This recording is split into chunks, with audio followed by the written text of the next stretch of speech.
Que Dieu vous bénisse. Nous allons donc parler de l'adoration aujourd'hui. Mais avant que nous puissions toucher l'adoration, j'aimerais dire un mot sur la prière, toucher un peu la louange et par la suite poser des bases sur l'adoration. Bien-aimés, la prière est un dialogue entre le chrétien et Dieu, ou le croyant et Dieu. Et c'est aussi une manière pour les croyants d'adresser leurs demandes à Dieu. Manière pour nous d'exprimer nos sentiments d'inquiétude à Dieu. Manière pour nous de présenter nos soucis et problèmes à l'Éternel. Donc si je me permets d'avancer le pion plus loin, la prière, c'est une manière pour nous de faire monter les paroles au ciel. Ou encore, c'est le fait de quitter la terre pour monter au ciel.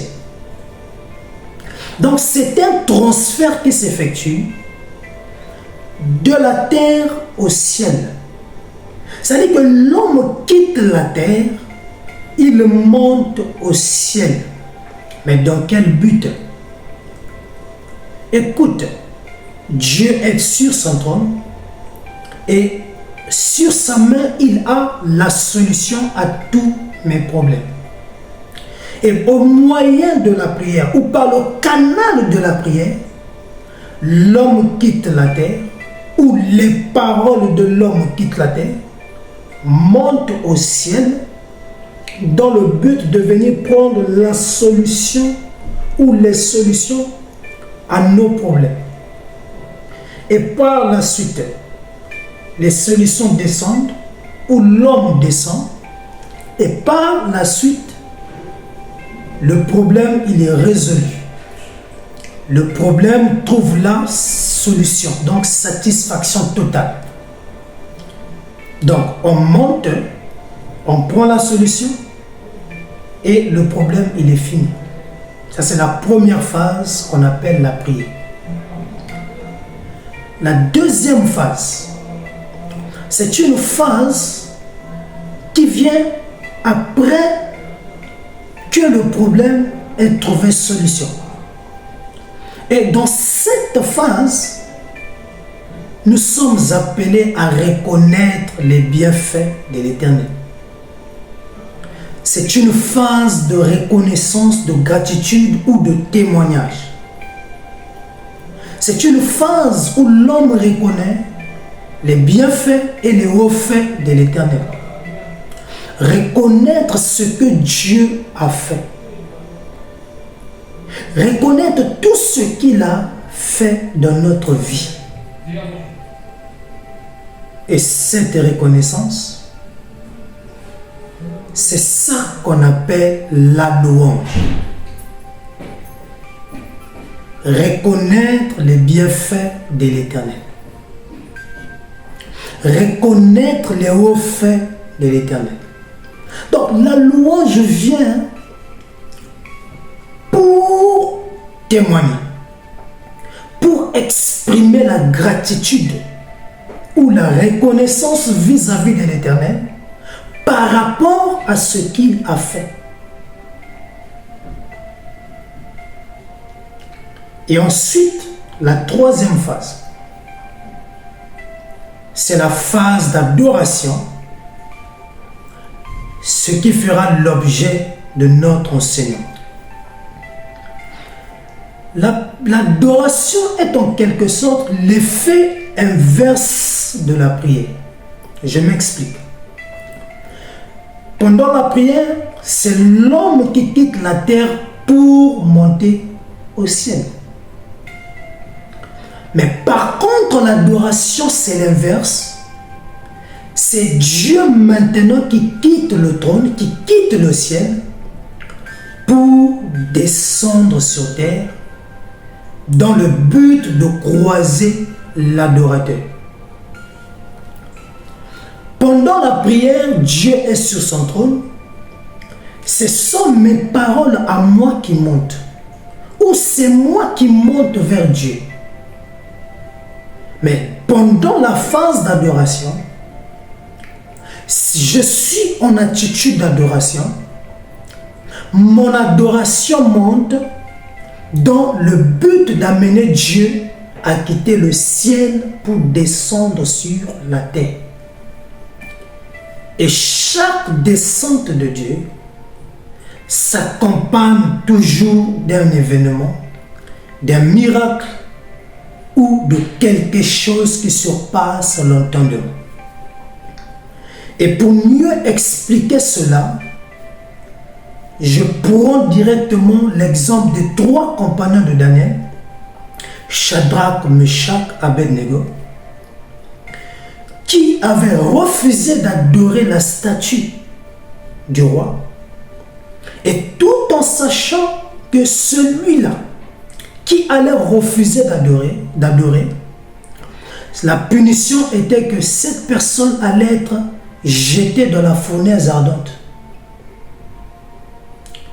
Bien qu'ils avaient refusé de se prosterner ou d'adorer cette statue, leur sort c'était la fournaise ardente. Mais observez bien la scène. Pendant qu'ils sont dans la fournaise, une 3e personne, une 4e personne, j'allais dire, va apparaître dans la fournaise. C'était Dieu lui-même. Donc, le fait de refuser d'adorer la statue et de reconnaître le véritable Dieu qu'il faut adorer et la confiance qu'ils avaient en Dieu et leur attachement et amour avaient prouvé à Dieu que c'était des adorateurs sincères et c'était des vrais adorateurs. Et leur sincérité dans l'adoration pouvait déplacer Dieu du ciel sur la terre dans le but de venir les protéger, dans le but de venir les mettre en sécurité et dans le but de venir susciter à nouveau la confiance en eux. Voilà exactement l'adoration avec ce cas pratique. Donc, bien aimé, tu comprends là que l'adoration ne se limite pas seulement par le chant. Oui, c'est vrai. On peut adorer Dieu par le chant. Par le chant, on peut adorer l'Éternel. On peut exprimer notre amour envers lui par le chant. Mais seulement, plus nous nous basons sur le côté chant, nous remarquons là que l'adoration a été limitée. Et ce qui nous amène à ne pas bénéficier de toute la puissance cachée derrière l'adoration. Raison pour laquelle je te dis, chanter c'est adorer, mais le chant ne représente pas le domaine de l'adoration dans toute sa totalité. Mais ce n'est qu'une partie de l'adoration. Raison pour laquelle, en ce jour, j'aimerais te conduire dans une nouvelle dimension d'adoration. J'aimerais t'amener dans les moments d'intimité d'adoration. Et comment faire pour que Dieu descende et qu'il opère quelque chose. D'où, frère Christ, c'est quoi donc adorer? L'adoration, c'est l'action d'adorer un être divin. Pour nous, je dirais, c'est l'action d'adorer Dieu dans le but de lui donner notre amour, notre respect, notre service et notre dévotion. L'adoration, c'est un sentiment d'amour, passionné de très grandes affections. On exprime notre amour à Dieu. Voilà l'adoration.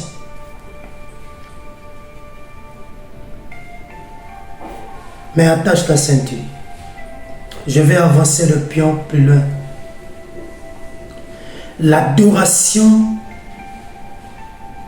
j'aimerais te dire, c'est toute la vie d'un adorateur. En réalité, tout ce que l'adorateur fait est un moyen d'adorer Dieu. Donc, on peut adorer Dieu par sa façon de vivre, de faire, par sa manière de s'habiller, de se comporter. Donc, c'est toute la vie de l'adorateur. Pourquoi? Parce que l'adoration est censée amener l'adorateur dans la présence de l'Éternel. Et donc, ça veut dire que celui qui vient dans la présence de Dieu doit être un parfum de bonne odeur.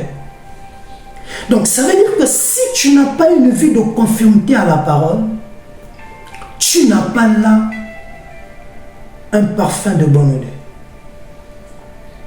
Ça veut dire que l'adorateur prend soin de lui, de telle sorte que tout ce que je fais doit être un culte que je dois dédier à l'Éternel.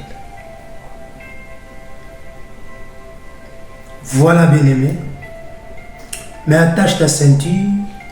Je vais augmenter un peu la dimension de l'adoration. Et c'est ça qui va nous introduire dans notre profondeur d'enseignement. Bien-aimé, l'adoration vient du mot grec proskuneo. Proskuneo. Et proskuneo veut dire se prosterner la face contre terre ou contre le sol dans un acte de révérence, de soumission, d'humilité et de respect. Donc l'adoration, c'est se prosterner face contre terre. Et là déjà, je te montre l'attitude de l'adoration. C'est le fait de prendre ta face et de te prosterner face contre terre, contre sol. Mais pourquoi? Mais c'est dans le but de dire à Dieu, à lui seul revient la gloire. C'est une manière de t'effacer et de mettre Dieu à sa place et lui dire et lui confirmer à lui seul la gloire. Et si tu ne te prosternes pas, tu peux te coucher face contre terre. Mais ce n'est pas le fait de faire ça. Non, non, non. Tu ne mets pas la main, ta face contre le sol. C'est ça l'attitude d'adoration. En fait, c'est une manière pour toi de t'humilier devant lui. Tu es là, bien-aimé, tu dis que ta personne ni ton statut ne compte pas. À Dieu seul la gloire. Donc là, tu es dans les moments d'adoration dans ton intimité. Donc tu comprends déjà que quand tu veux dire adorer Dieu, tu ne peux pas être debout. Donc la position debout ne marche pas. Parce que quand tu te mets debout, c'est comme si tu faisais tête à tête avec lui. Quand tu es assis, c'est comme si tu ne reconnaissais pas sa grandeur. Mais quand tu t'humilies, en t'agenouillant ou en te couchant face contre terre, là tu l'élèves, là tu adores Dieu. Et là tu lui exprimes ton amour. Tu lui exprimes ton respect et tu lui montres là ta soumission et ton obéissance vis-à-vis de sa personne. Et tu lui montres, seul à lui revient la gloire. Voilà l'adoration bien-aimée. C'est ça, adorer Dieu. Et l'adoration, quand tu adores de cette manière, alors Dieu est forcé de quitter le trône pour descendre, pour venir à ta rencontre. Donc, en d'autres termes, l'adoration explose la gloire de Dieu qui descend dans le but de t'environner afin de produire un effet. Et pour Shadrach, Meshach, Abednego, c'était dans le but de les protéger du feu et les sortir de la fournaise vivants. Bien-aimé, l'adoration c'est quelque chose de très important et très capital. Tu ne peux pas rentrer dans la présence de Dieu en adorant et sortir de là étant la même personne. Si tu rentres et sors tel que tu y es rentré, ça veut dire que tu n'as pas adoré. Ça veut dire que tu dois changer tes tactiques ou manières d'adorer l'Éternel. Et donc, bien-aimés, nous allons prendre un cas pratique. Ensemble, nous allons découvrir l'attitude de l'un des premiers adorateurs de Dieu. Nous allons partir dans Ézéchiel 28, à partir du verset 12 jusqu'au verset 18. Et ensemble, nous allons faire cette étude. Le verset 12 d'Ézéchiel 28. Fils de l'homme, prononce une complète sur le roi de Tyr, et tu lui diras: ainsi parle le Seigneur, l'Éternel. Tu mettais le sceau à la perfection, tu étais plein de sagesse, parfait en beauté. Tu étais en Éden, le jardin de Dieu. Tu étais couvert de toute espèce de pierres précieuses. Bon, il y en a beaucoup, sardouane, topaz, diamant, etc. Nous passons les pierres. Et on dit, les tambourins et les flûtes étaient à ton service, préparés pour le jour où tu fus créé. Tu étais un chérubin protecteur, aux ailes déployées. Je t'avais placé et tu étais sur la sainte montagne de Dieu. Tu marchais au milieu des pierres étincelantes et tu as été intègre dans tes voies. Depuis le jour où tu fus créé jusqu'à celui où l'iniquité a été trouvée chez toi. Par la grandeur de ton commerce, tu as été rempli de violence et tu as péché. Je te précipite de la montagne de Dieu et je te fais disparaître, chérubin protecteur. Du milieu des pierres étincelantes, ton cœur s'est levé à cause de la beauté que tu as corrompu ta sagesse. Pour ton éclat, je te jette par terre et je te livre en spectacle au roi. Là, ici, on nous parle de Lucifer, l'un des premiers adorateurs de Dieu. Lucifer adorait Dieu. Et c'était un chérubin protecteur. Il connaissait l'art d'adoration et de la louange. Il savait, et jusqu'aujourd'hui, il connaît c'est quoi adorer et c'est quoi louer. Parce qu'il connaît les avantages cachés derrière la louange et l'adoration. Il connaît la puissance qui se cache derrière l'adoration. Vu qu'il connaissait l'adoration, il savait comment pratiquer l'adoration. Et la Bible dit qu'à chaque fois qu'il adorait Dieu, son corps se transformait. Écoutez. Et son corps, en subissant la transformation, la Bible dit que son corps se remplissait des pierres précieuses.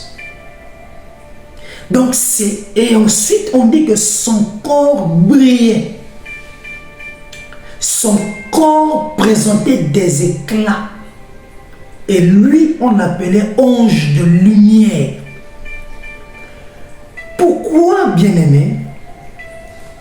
Parce que l'adoration a un effet sur l'adorateur. Lorsque ton sujet ou objet d'adoration est Dieu, l'adoration est censée produire un effet positif dans ta vie. C'est-à-dire que l'objet de ton adoration dégage une puissance qui est censée influencer ta vie.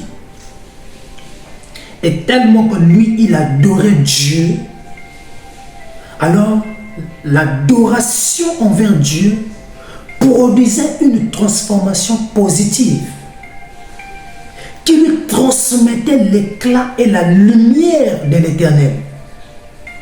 Et c'est ça qui le distinguait de tout le monde. Parce qu'il avait l'art de l'adoration. Bien-aimé, écoute, l'adoration est censée influencer sur l'adorateur. Je vous donne un cas pratique. Quand tu es fan d'un musicien, et d'ailleurs la majorité des musiciens ont pour maître Lucifer. Parce que Lucifer, c'est quelqu'un qui connaît l'art de l'adoration. Et donc il transmet souvent à ses musiciens des tactiques. Et ce n'est pas étonnant que la musique de ceux qui se sont attachés à Lucifer puisse être au devant ou encore dominer sur la musique chrétienne. Parce que les chrétiens, en fait, c'est des stars. Ils n'ont pas le temps de consacrer l'album. Ils se disent que Dieu va faire. Et voilà, ils vont aller au studio, ils vont chanter, ils vont vendre. Ce n'est pas étonnant que les chansons des chrétiens soient toujours sous ceux des musiciens qui adorent Lucifer. Parce que les chrétiens sont négligents. Maintenant, quand tu es fan de ce musicien, je donne des aspects. Il a des tatouages. Il fait descendre son pantalon, c'est-à-dire des tailles basses. Il fume. Il a des locks. Et voilà.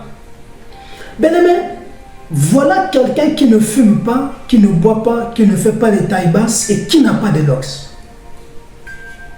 Mais plus tu fais de ce musicien-là ton idole, à un moment donné, c'est une manière pour toi de l'adorer.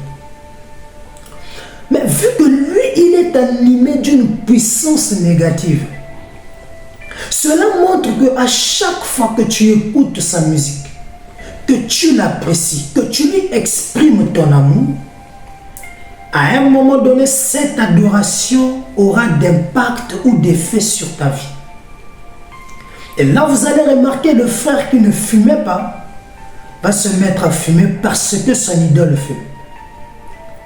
Ou il va vouloir copier le style de sa star préférée. C'est les locks. Parfois, c'est le tatouage. Où il met le nom de cette personne. Ou il refait le même tatouage que son musicien préféré. Donc, en réalité, là, vous remarquez, l'adoration de ce fan envers sa star a produit quelque chose. Une transformation, mais négative. Parce que l'adoration a produit quelque chose. Et c'est de même pour un chrétien qui adore Dieu. Forcément, cette adoration doit produire quelque chose de nouveau en toi. Ça doit transformer quelque chose. Donc, c'est pour te dire que derrière l'adoration se cache une puissance.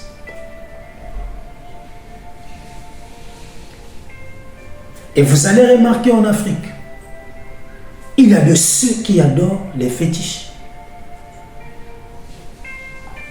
Il y a de ceux qui adorent les statues. Prenons un peu Psaume 100. Prenons un peu le livre de Psaume 115, versets 4 à 8.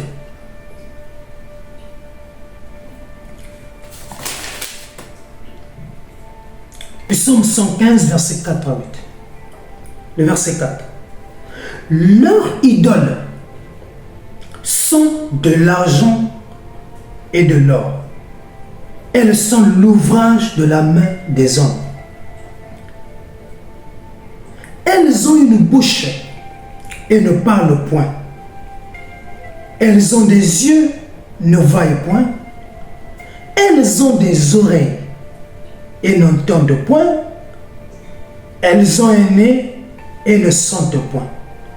Elles ont des mains et ne touchent point, des pieds et ne marchent point. Elles ne produisent en aucun dans leur gosier. Aucun son dans leur gosier, excusez-moi. 8. Il leur ressemble ceux qui les fabriquent, tous ceux qui se confient en elles. Ici, on nous parle des dieux idoles, des statues, des monuments, etc. Et il y a des gens qui croient en ces choses, qui adorent ces choses. Mais seulement ce sont des dieux qui ont des yeux mais qui ne voient rien, qui ont des oreilles qui n'entendent rien, qui ont des bouches mais qui ne parlent pas, qui ont des pieds mais qui ne se déplacent pas. Mais il y a quand même ceux qui adorent. Mais vu que c'est leur objet d'adoration, donc le fait d'adorer, cela produit en eux un effet. Et cet effet-là amène ces gens-là à être comme ces dieux-là. Même pour ceux qui partent s'agenouiller devant les statues à la grotte, témoignent quand même. Mais pourquoi? Parce que derrière cet objet d'adoration se cache une puissance. C'est de même pour un chrétien. Quand tu adores Dieu, il faut qu'il y ait changement. S'il n'y a pas de changement, ça veut dire qu'il y a un problème. Donc tu comprends que le changement vient lorsque Dieu vient à ta rencontre. Donc Lucifer louait Dieu. Il connaissait connaissait l'art de louer et d'adorer. Et la Bible dit que l'adoration de Lucifer envers l'Éternel avait un effet positif. Cela l'amenait dans une dimension de vivre une vie de lumière.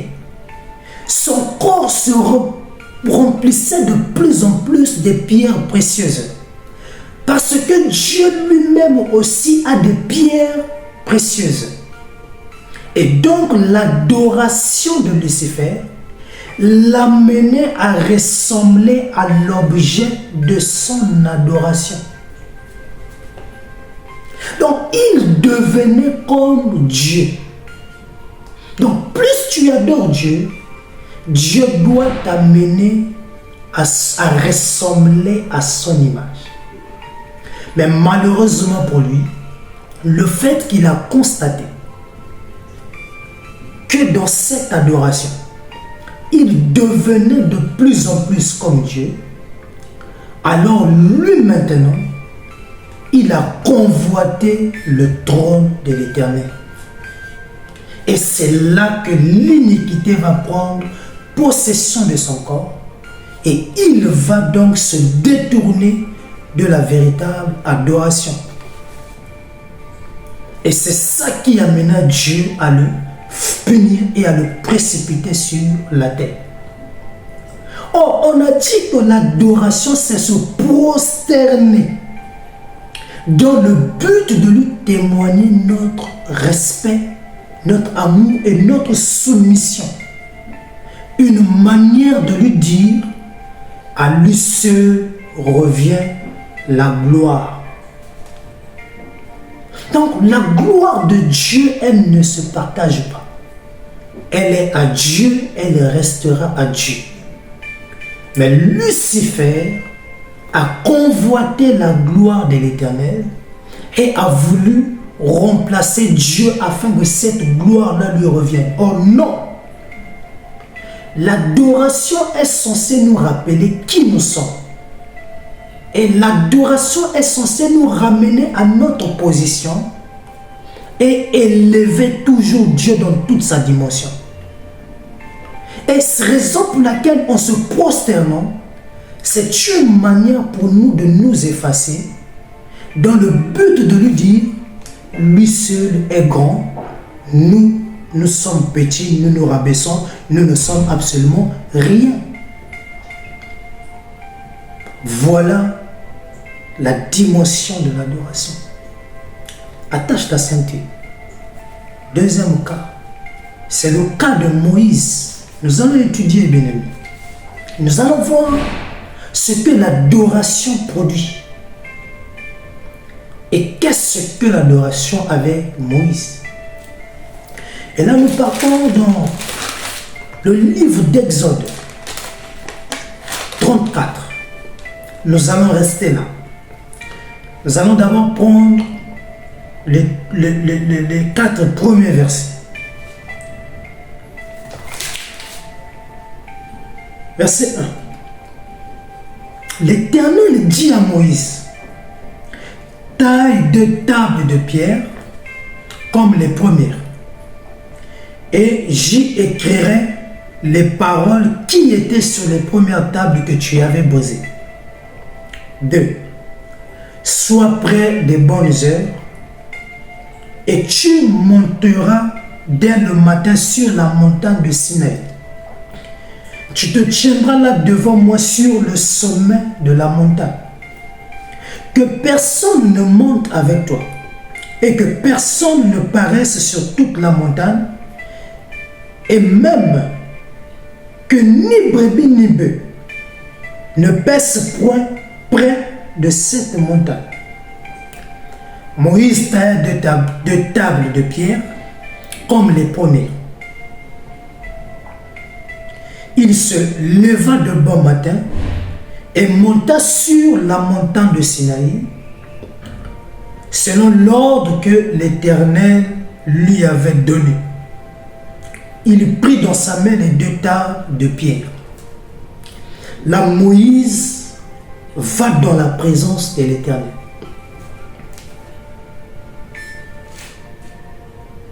Et quand il est dans cette présence, il s'est mis à adorer Dieu.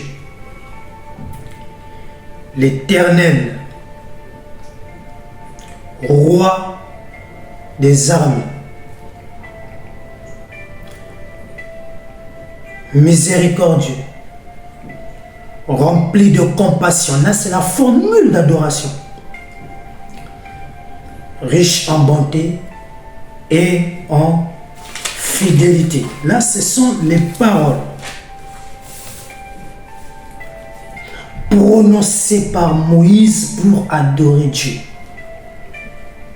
Éternel, éternel, roi des âmes.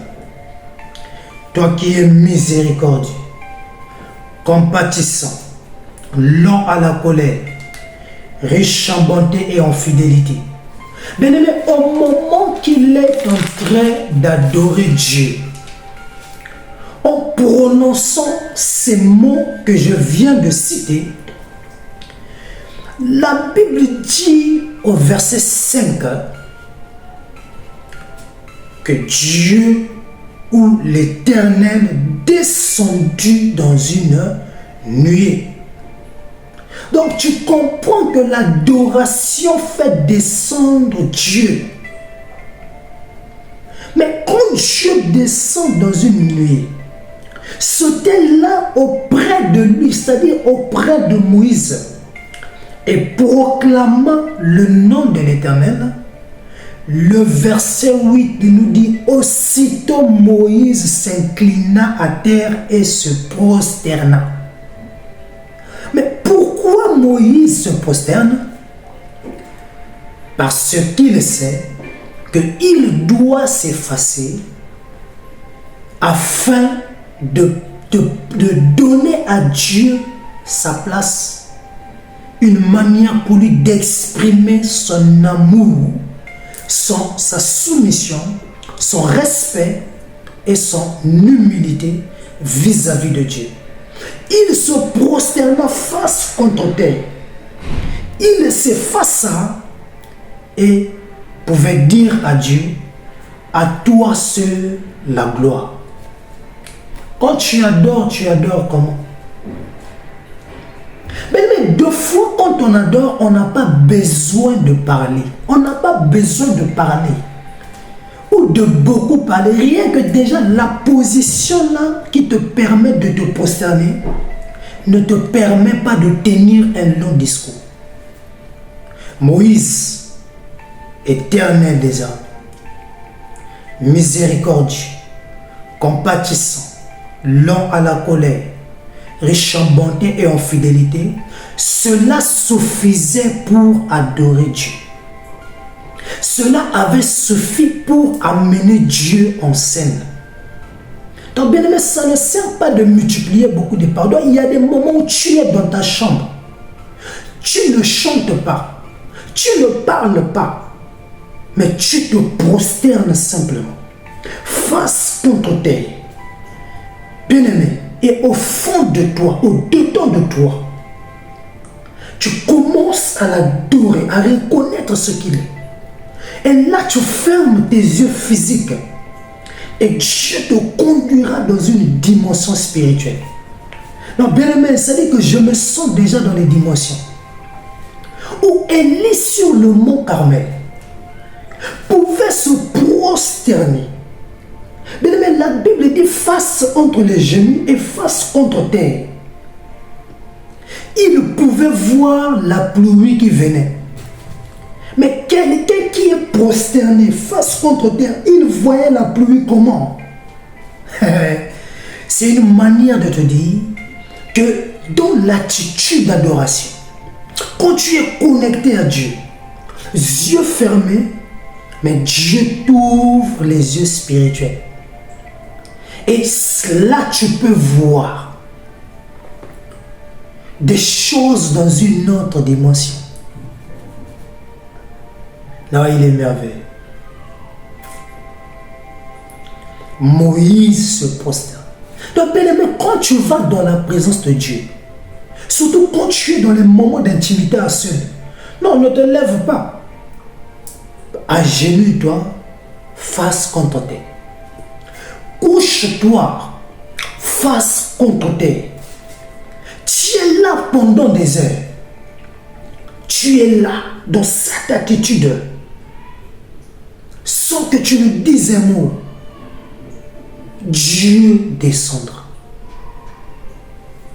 Maintenant, frère Christ, quel est le résultat de l'adoration de Moïse?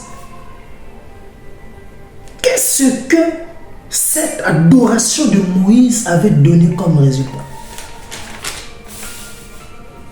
C'est le verset 29 à 30. Exode 34, verset 29 à 30. Le verset 29. Moïse descendit de la montagne de Sinaï, ayant les 2 tables du témoignage dans sa main.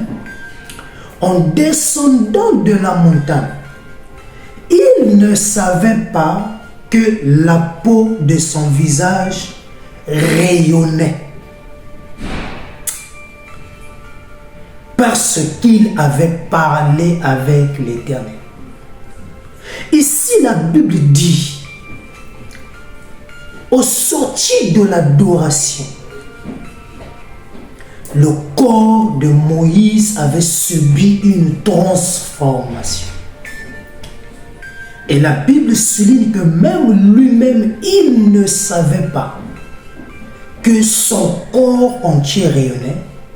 Pourquoi? Parce que Dieu lui-même est lumière. Et donc, vu que l'adoration a un impact sur l'adorateur, ce qui fait que l'objet de notre adoration devient l'objet de notre ressemblance. Donc, plus tu adores Dieu, en réalité, l'adoration t'amène à ressembler à Dieu.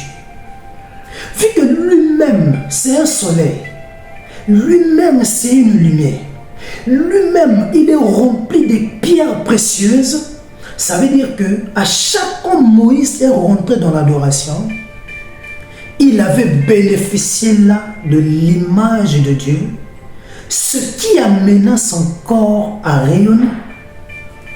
Il reflétait Dieu. Et le verset 30, Aaron et tous les enfants d'Israël regardaient Moïse, et voici la peau de son visage rayonnait. Et il craignait de s'approcher de lui. Donc là, c'est la notion d'autorité, de respect. Donc quand il se prosterne devant Dieu, il montre à Dieu sa crainte. Il exprime à Dieu son respect. En retour, les enfants d'Israël ont exprimé les mêmes choses à l'égard de Moïse. Crainte, respect. Et l'image de Dieu était sur Moïse. L'adoration produit un effet, une transformation. Donc, depuis que tu adores, si ta vie ne se transforme pas, ça veut dire que tu adores mal. Ça veut dire que dans la présence de Dieu, tu es toujours orgueilleux. La seule différence entre Lucifer et Moïse, c'était au niveau de la reconnaissance de la gloire et de l'humilité. Ce qui retient l'adorateur dans la présence de son objet d'adoration, c'est le sentiment d'humilité. Moïse savait qu'il est serviteur, il doit rester à sa place de serviteur et doit continuer de s'humilier devant l'Éternel. Il doit complètement s'effacer afin de bénéficier de tout ce qui est caché derrière l'adoration. Mais Lucifer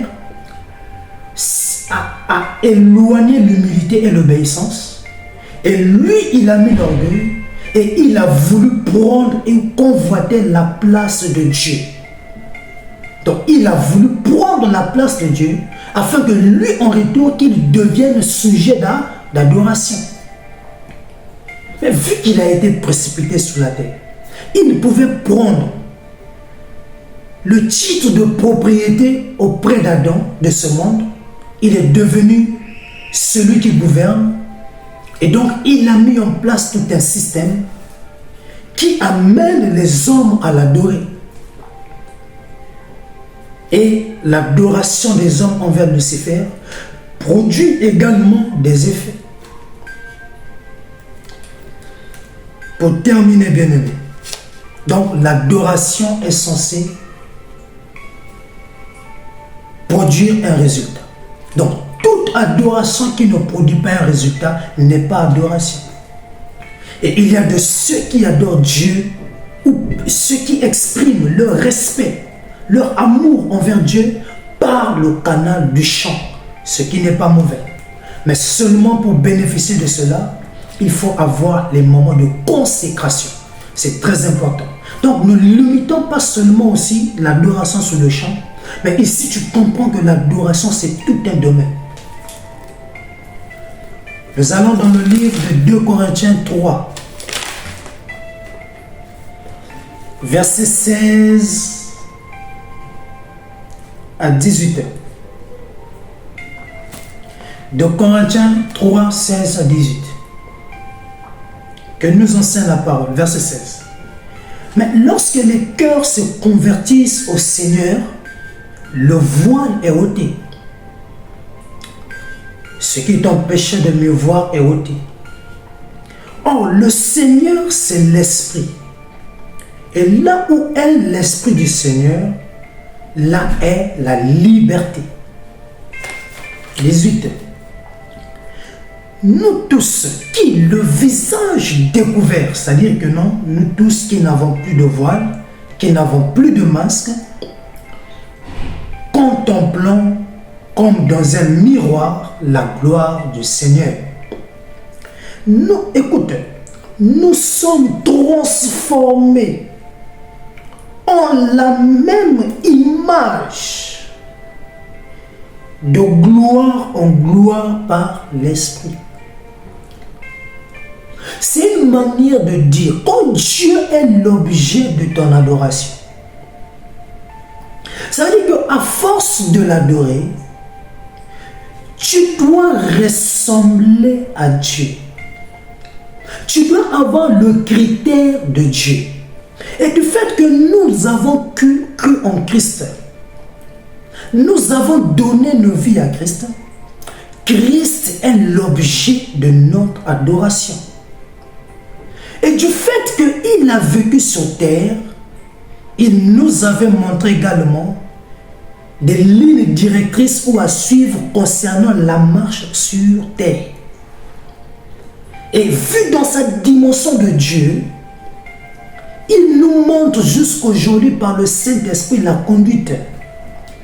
Donc ce qui fait que si Christ est l'objet de ton adoration, forcément l'adoration doit t'amener à ressembler à Christ. Raison pour laquelle j'aimerais dire que l'adoration est aussi un style de vie semblable à Christ. Une manière de vivre à la manière de Christ.